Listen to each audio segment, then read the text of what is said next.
Nous sommes samedi et c'est toujours le jour de la rencontre, le jour où nous faisons le point. Ce n'est pas le point, c'est pas un point de presse, c'est pas un point d'actualité, mais c'est aborder les sujets qui permettent de renforcer la conscience, parce que la conscience est le grand moteur de toutes les actions sociales et particulièrement politiques.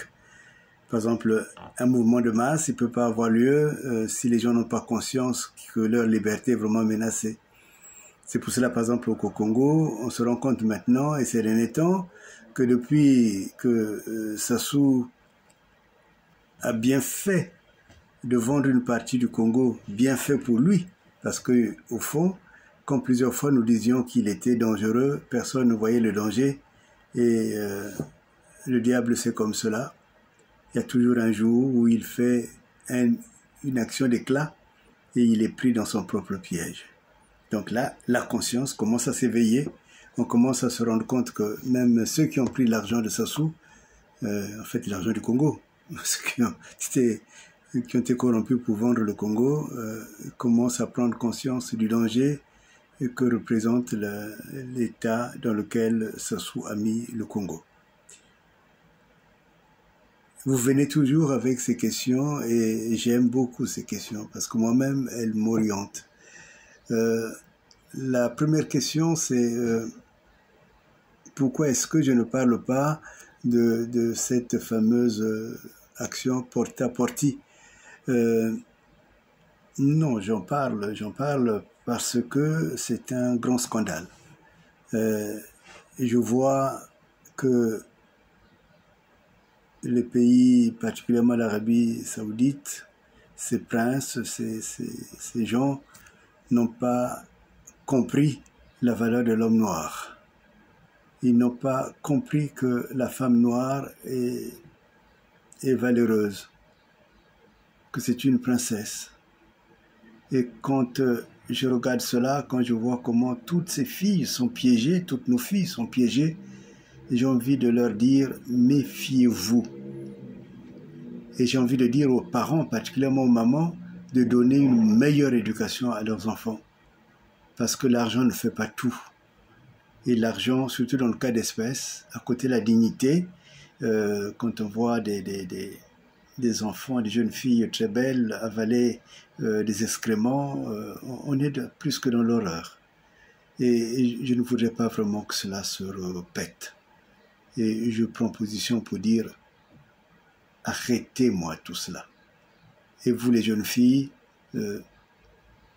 cherchez autrement, travaillez comme beaucoup d'autres travaillent. L'argent facile n'est pas toujours la solution.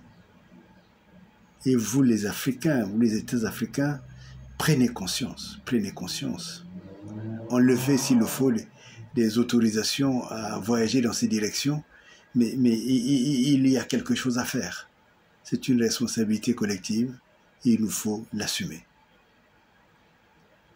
C'est vraiment très important, parce que lorsque une femme est méprisée dans une famille, lorsqu'une femme est méprisée dans une ville, lorsqu'une femme est méprisée dans un pays, dans une nation, je peux dire que c'est toute la descendance qui est abîmée.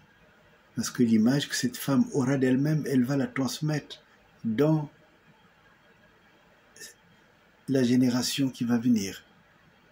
Et lorsqu'on a une femme qui a été humiliée, c'est tout un peuple qui est humilié.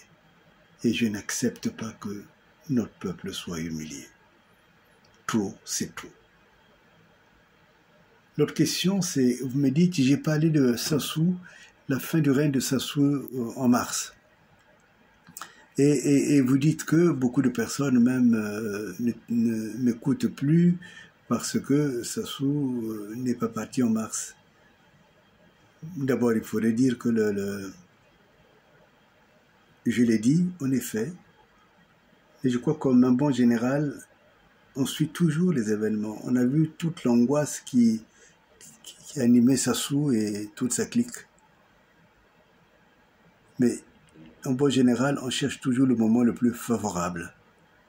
Et le moment le plus favorable, c'est le moment où la tension de l'adversaire est au plus bas. Et je veux que Sassou s'arrête. Je lui ai déjà dit, je lui ai lancé beaucoup d'appels, mais je crois qu'il n'a pas compris. Il se croit puissant. Il y en a même qui ont écrit, j'ai lu, que les seuls qui peuvent renverser Sassou, c'est Macron, c'est Okombi, c'est pas qui ça encore qui est en prison là-bas. Ça, c'est se fait le fanfaron pour rien. Sassou sera renversé. Et je le veux. Je ne veux pas fermer les yeux sans voir la fin du règne et du régime de Sassou. Et cela aura lieu. En son temps, en son moment, en son lieu.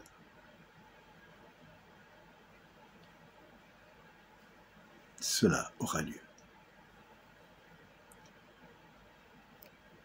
Vous me parlez aussi de ces élucubrations de Sangou. Bon, d'abord, il faudrait que les médias sachent que ils se mettent eux-mêmes en danger, parce que lorsqu'ils laissent à quelqu'un, un fou comme cela, ça fait, je sais pas, depuis 10 ans, qui s'acharne sur le concours, ces médias se mettent eux-mêmes, deviennent complices finalement du fonctionnement de ce Sangou. Je n'ai pas ni fait du tort à Sangou, c'est Sangou qui me doit de l'argent. Je n'ai pas non plus été corrompu toute ma vie jusqu'à présent, j'ai bientôt 70 ans, je n'ai jamais été corrompu. Et puis, troisièmement, avancer comme cela, c'est vraiment de la haine. Et Sassou a cru trouver le bon cheval pour attaquer Kunku, mais il s'est trompé, parce que il n'y a rien de crédible dans ce qu'il dit, et puis je voudrais qu'on arrête cela. Parce que la vie de notre peuple est plus importante. Et il est essentiel que nous arrêtons ce système-là. Et des truands, des illettrés, des gens comme les Songou, qui parlent des choses qu'ils ne savent pas. Moi, je suis avocat, j'ai fait le travail qu'il fallait faire, mais je l'ai fait gratuitement en plus. Et il me doit des honoraires, il n'a même pas la capacité de les payer, tout au moins. Je ne sais pas, je voudrais qu'il dise qu'il est l'avocat qui l'a payé. Et puis, deuxièmement, arriver à ce que vous aussi, vous les lecteurs, vous les auditeurs, dites-lui d'arrêter. Parce que je n'ai pas envie de, comme on dit chez les Lari, Nabakamambu. C'est-à-dire que le mettre dans une situation et je sais comment le faire. Où il doit répondre judiciairement et peut-être même pénalement.